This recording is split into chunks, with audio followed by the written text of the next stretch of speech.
Hi అండి. Welcome back to our channel. అందరూ ఎలా ఉన్నారు? బాగున్నారా? మేమైతే బాగున్నాము. 3, 4 రోజుల నుంచి పడుతున్న వర్షాల వల్ల ఎన్టీఆర్ జిల్లా, కృష్ణా జిల్లా, అలాగే గుంటూరు జిల్లాలు ఎక్కడికక్కడికి జలమయం అయిపోయాయి. విజయవాడ అయితే చూస్తున్నారు గదా టీవీలో, మామూలుగా లేదు. విజయవాడ మొత్తం వరదతో నిండిపోయింది. ఎక్కడికక్కడికి అన్నీ స్తంభించిపోయాయి. కరెంట్ లేదు. చిన్నపిల్ల ఉన్న వాళ్ళకైతే పాలు, అలాగే బిస్కెట్ ప్యాకెట్స్ అటువంటివి ఏమీ లేవు. ఇళ్లల్లో అంతే ఉండిపోయారండి. ఇప్పుడు టీవీ చూస్తుంటే చాలా బాధగా అనిపించింది. విజయవాడలో అయితే మా చెల్లి కూడా ఉంటుంది. వాళ్ళ వరకైతే వర్షం నీళ్ళైతే ఏమీ రాలేదు. వాళ్ళు 4 స్తంభాల సెంటర్‌లో ఉంటారు. నేనెప్పుడూ చెప్తూనే ఉంటా గదా! గుడి దగ్గరలో ఉంటారు. వాళ్ళ ఇంటి వరకైతే రాలేదు గానీ, దగ్గరలోకైతే వచ్చాయంట. స్వాతి సెంటరు, విద్యార్థిపురం అన్ని సెంటర్స్‌కి వర్షం బాగా వచ్చింది. ఇదైతే మా నందిగామ అండి. చూసారా? మా నందిగామలో గూడా 20 సంవత్సరాల క్రితం అయితే ఇట్లా వంతెన కింద వాటర్ బాగా పోయినియి గానీ, ఇట్లా సిటీల్లోకైతే ఎప్పుడూ రాలేదంటండి. మేము చూస్తూనే ఉన్నాం 20 సంవత్సరాల నుంచి. కానీ అంతకుముందైతే వచ్చింది గానీ, ఈ 20 సంవత్సరాల్లో అయితే ఇట్లా ఊళ్ళోకి వాటర్ అయితే రాలేదు. చూసారు గదా! నందిగామలో కల్లగిరికి మధ్యలో మున్నేరు ఉంటుంది. అది మొత్తం ఇలా నిండిపోవాలంటే పైనుంచి ఎంత వాటర్ రావాలో చాలా పెద్దదండి. వాటర్ లేకపోతే మీకు తెలిసేది అంత పెద్దది. అంత పెద్ద మున్నేరు గూడా నిండిపోయి ఇట్లా నందిగామలోకి నీళ్ళు రావటం అంటే మామూలు విషయం గాదు. అవి మీరు చూస్తున్నయి మొత్తం మామిడి తోటలండి. కార్తీక మాసంలో వనభోజనాలకు వెళ్తూ ఉంటారు జనం. ఆ మామిడి తోటలంటే ఎంత పెద్ద పెద్ద చెట్లు. ఆ తోటలన్నీ నిండిపోయి ఇట్లా నందిగామలోకైతే వాటర్ వచ్చాయి. నేను మన అపార్ట్‌మెంట్ ఉంది గదా! అపార్ట్‌మెంట్ పైకెక్కి ఈ వీడియో అయితే తీశాను. చాలా దగ్గర. ఇంక విజయవాడ నుంచి హైదరాబాద్‌కి వెళ్తే దారి మొత్తం అంటే మీరు టీవీలో చూస్తున్నారు గదా! అయితవరం. ఇప్పుడు నేను చూపిచ్చే ఈ మున్నేరు వాటర్ మొత్తం పైకి వెళ్తుంటేనే అయితవరం దగ్గర రోడ్డు మీదకొచ్చేసి వాహనాలన్నీ ఆగిపోయినియి. హైదరాబాద్‌కి, విజయవాడకి మధ్యలో మొత్తం ఆపేశారండి పోలీసులు. చాలా బీభత్సంగుంది. అటైతే మేమైతే వెళ్ళలేదు చూడటానికి. ఇంకా 2 రోజుల నుంచి మాకు కూడా నందిగామలో కరెంటయితే అస్సలు లేదు. ఎక్కువ గుంటూరు జిల్లా, కృష్ణా జిల్లాలు బాగా దెబ్బతిన్నాయండి వర్షంలో. ఇట్లా 20, 30 సంవత్సరాల నుంచి ఇంత వరద బీభత్సం ఎప్పుడూ లేదని చెప్తున్నారు. అపార్ట్‌మెంట్‌కి పైకెక్కితే అంత ఈజీగా కనిపిచ్చిద్ది మున్నేరు. నేను చూపిచ్చే మున్నేరు మొత్తం సిటీల్లోకొచ్చేసిందని చెప్పా గదా! అక్కడుండే జనమంతా సిటీల్లో ఎవరన్నా చుట్టాలుంటారు గదా! వాళ్ళ ఇంటికైతే వచ్చేశారు. కానీ 20, 30 సంవత్సరాల నుంచి ఇంత వరద ఎప్పుడూ రాలేదంటే చూడండి ఎంత పెద్ద వర్షాలొచ్చినియో. కిటికీలోంచి చూస్తున్నా గూడా ఎంతగా కనిపిస్తుందో చూడండి. అంత దగ్గరకొచ్చేశాయి. పెనగంచిపూలు నుంచి మున్నేరు అక్కడ గూడా ఉంది గదా! అది మొత్తం నిండిపోయి ఆ వర్షం నీళ్ళంతా ఇట్లా వచ్చేశాయి. ఇక్కడ గూడా చాలా పెద్ద బ్రిడ్జి అండి. ఆ బ్రిడ్జి దగ్గరకైతే వెళ్ళేటట్టయితే లేదు. ఇదైతే నిన్నైతే వెళ్ళాము. చూసారు గదా! వరద నీళ్ళు ఎలా ఉందో. నిన్న సాయంత్రానికైతే లోపలికొచ్చేశాయి సిటీ లోపలికి. ఇంక మాకు గూడా 2 రోజుల నుంచి పాలైతే అస్సలు రావట్లేదు. ఇంక విజయవాడ పరిస్థితి ఆలోచిస్తుంటేనే చాలా బాధగా ఉంది. మాకైతే చుట్టుపక్కల గ్రామాల నుంచి పాలొస్తాయి. కానీ వచ్చేటట్టయితే లేరు. చిన్న చిన్న బ్రిడ్జీలుంటాయి గదా! బ్రిడ్జీలు మొత్తం నిండిపోయి పైనుంచి వాటర్ అయితే వస్తుందని ఎక్కడికక్కడికి ఊరుల్లోనే ఉండిపోయారు. ఇంకా పాల ప్యాకెట్లు కావాలన్నా మనకి విజయవాడ నుంచే గదా వచ్చేది. విజయవాడ నుంచి రాకపోకలన్నీ రద్దు చేశారు. నందిగామ నుంచి ఎప్పుడు అంబర్పేట టెంపుల్ మీకు చూపిస్తూనే ఉంటా గదా! అక్కడి నుంచి వెహికల్స్ మొత్తం ఆపేశారంటండి. విజయవాడ నుంచి ఇటు రావటానికి, ఇటు నుంచి అటు ఎళ్ళటానికి అసలు ఏమీ లేకుండా చేసేశారు. ఎందుకంటే రోడ్డు మీదకి అంత వరద వచ్చిందంట. వెళ్ళిన వాళ్ళైతే చెప్తున్నారు. వర్షం అయితే ఈ రోజుకి కొంచెం తగ్గుముఖం పట్టింది.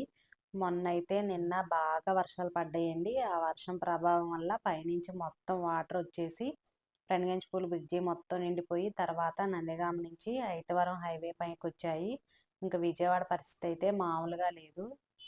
ఇక్కడ గూడా ఎడతెరిపి లేకుండా వర్షాలు పడుతూ ఉన్నాయి గదా! ఎవ్వరు బయటికెళ్ళే పరిస్థితి అయితే కాదు.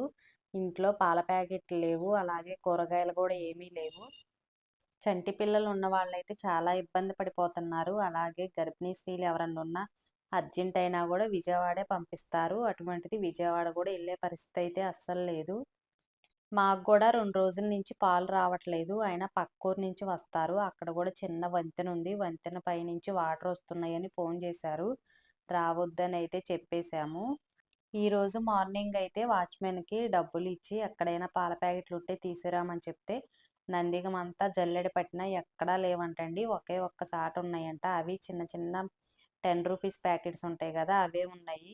ఏదైనా పర్లేదు తీసుకురామంటే అవైతే 5 ప్యాకెట్లు అయితే తీసుకొచ్చాడు. అంతకన్నా ఎక్కువైతే ఇవ్వట్లేదంట. ఎందుకంటే మిగతా వాళ్ళకి కూడా కావాలి కాబట్టి.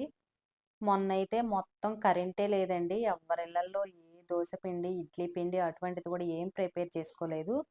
అట్లా 24 అవర్స్ కరెంట్ అయితే అస్సలు లేదు. ఇన్వర్టర్ ఉన్నా కూడా ఫ్యాన్‌కే సరిపోతుంది. కాపోతే వాటర్‌కైతే ఇబ్బంది లేదు. అపార్ట్మెంట్‌లో జనరేటర్ ఉండిద్ది గదా, అదైతే ఏసి మోటార్లయితే ఆన్‌లోనే ఉంచారు.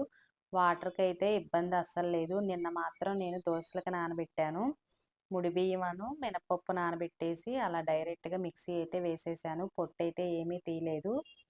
పల్లీలు గూడా అయిపోయినియి. అందుకోసం పచ్చి కొబ్బరి, అలాగే పచ్చిమిర్చి, కొన్ని శనగపప్పు పలుకులు వేసి చట్నీ అయితే ప్రిపేర్ చేసేసాను. స్కూల్స్ గూడా లేవు. బాబుకి కాలేజీ అన్నిటికి హాలిడేస్ ఇచ్చారు. లేకపోతే చాలా ఇబ్బందయిద్ది. ఇప్పుడు మనకి సిటీల్లో బానే ఉన్నా, చుట్టుపక్కల గ్రామాల నుంచి పిల్లలు బస్సుల్లో వస్తారు గదా, చాలా ఇబ్బంది పడతారు. ఎక్కడికక్కడికి కార్లు, బైకులు గూడా కొట్టుకుపోతున్నాయి. మా ఊరు పక్కనే ఉన్న ముప్పాల గ్రామంలో గూడా బైకు ఒకతను వాటర్ వస్తున్నా గూడా లెక్క చేయకుండా ఎళ్ళిపోతే కొట్టుకుపోయారు. ఎట్నో ఒక చెట్టు పట్టుకొని ఆగిపోతే తీసుకొని బయటకొచ్చేశారు. మా చెల్లి వాళ్ళైతే చాలా ఇబ్బంది పడుతున్నారు. కరెంట్ లేవు, పాలు లేవు. అలాగే వాళ్ళ దగ్గరలో ఉన్న షాప్స్ గూడా అన్నీ క్లోజ్ అయిపోయినియి. రామంటానికి ఎన్ని సార్లు చెప్పినా గూడా అక్కడి నుంచి బస్సులు ఏమీ రావట్లేదు. ఐతవరంలో ఆగిపోయినాయని చెప్పా గదా, ఇంకా అలానే ఇంట్లో ఉండిపోయారు. ఈరోజైతే వర్షం తగ్గుముఖం పట్టింది గాబట్టి రేపటికి ఎలా ఉండిద్దో చూడాలి. ఎన్టీఆర్ జిల్లా, కృష్ణా జిల్లాలో ఎంత పెద్ద వర్షాలొచ్చినా గూడా ఎప్పుడు వరద నీరనేది ఇట్లా ఇళ్లల్లోకైతే రాలేదు. ఎందుకోసం అంటే పెనంగంచిపూడిలో పెద్ద ఏరుంది. అలాగే ఇక్కడ నందిగాం పక్కన మున్నేరుంది. వాటర్ మొత్తం అట్లా సాఫీగా ఎళ్ళిపోతాయి విజయవాడ వైపు. కానీ ఈసారి మాత్రం చాలా బాగా ఇబ్బంది పెట్టినియి వరద నీళ్ళు. 50 సంవత్సరాల నుంచి ఇంత వరద ఎప్పుడూ రాలేదంట. మా నందిగాం వచ్చేసి రైతుపేట డౌన్‌లో ఉండే ఇల్లులు మొత్తం మునిగిపోయినియి. మీకిందాక చూపిచ్చా గదా మున్నేరు, దానికి ఆనుకునే ఉండే హౌస్ మొత్తం మునిగిపోయినియి. సుబ్రహ్మణ్య స్వామి టెంపుల్ ఉంది. ఆ టెంపుల్ కాడ అక్కడొక ఇల్లు, అక్కడొక ఇల్లు ఉండిద్ది. ఆ ఇంట్లో ఉండేవాళ్ళు మొత్తం ఇటొచ్చేశారు. ఆ ఇల్లులు మొత్తం మునిగిపోయినియంట. 20, 30 సంవత్సరాల నుంచి ఎప్పుడు వరద నీరు అట్లా ఇళ్లల్లోకి రాలేదని చెప్తున్నారు. ఈరోజు మార్నింగ్ గూడా చిరుజల్లు పడుతూనే ఉంది. ఇంట్లో కూరగాయలు ఏమీ లేవనేసి మొన్నైతే తీసుకొచ్చినప్పుడు ములక్కాయలు కూడా తీసుకొచ్చాను. చూపిచ్చా గదా వీడియోలో. ములక్కాయలు, అలాగే ఒక వంకాయి, బెండకాయి అన్నీ వేసి సాంబార్ అయితే ప్రిపేర్ చేస్తున్నాను. ఇటువంటప్పుడు మన ఇళ్లల్లో ఎవరింట్లో అయినా ఎక్కువ కందిపప్పు అందుబాటులోనే ఉంటుంది గదా, ఎక్కువ శాతం ఇంక అటువంటియే ఉపయోగించుకోవాలి. నేనైతే ములక్కాయలు ఉన్నాయని సాంబార్ అయితే ప్రిపేర్ చేస్తున్నాను. పప్పు సపరేట్‌గా ఉడకబెట్టి మిక్సీ వేశాను. మిక్సీ వేయటం వల్ల పప్పు చాలా స్మూత్‌గా వచ్చిద్ది. మనకి పలుకులు పలుకులు లేకుండా సాంబార్ అనేది చిక్కగా ఉంటుందని సపరేట్‌గా అయితే మిక్సీ వేశాను. ముందే తాలింపు వేసి ములక్కాయలు, వంకాయలు, బెండకాయలు, టమాటాలు అన్నీ ఒక్కొక్కటి మిగిలినియి మొన్న వెజిటేబుల్స్ మార్కెట్‌కి వెళ్ళి తీసుకొని వచ్చేసా గదా, అవి కొంచెం అన్నీ కలిపి ఇట్లా సాంబార్ అయితే ప్రిపేర్ చేస్తున్నాను. తాలింపులో ముక్కలన్నీ మగ్గిపోయిన తర్వాత చింతపండు రసం వేశానండి. ముక్కలన్నీ మగ్గిపోయిన తర్వాత పప్పు అయితే వేశాను. పులుపనేది అడ్జస్ట్ చేయడానికి చిన్న బెల్లం ముక్క వేశాను. ఈరోజు వ్లాగ్ అయితే ఇదండి. వర్షం బాగా పడింది చూశారు గదా, నందిగామకి వరద నీరైతే బాగా వచ్చింది. దూరం నుంచి చూపిస్తున్నా గదా, దగ్గరికెళ్తే చిన్నపాటి సముద్రంలాగుంది. అక్కడుండే మామిడి తోటలు గూడా మొత్తం మునిగిపోయినియి. అసలు మామిడి చెట్లు ఎంత పెద్ద పెద్దగుంటాయి.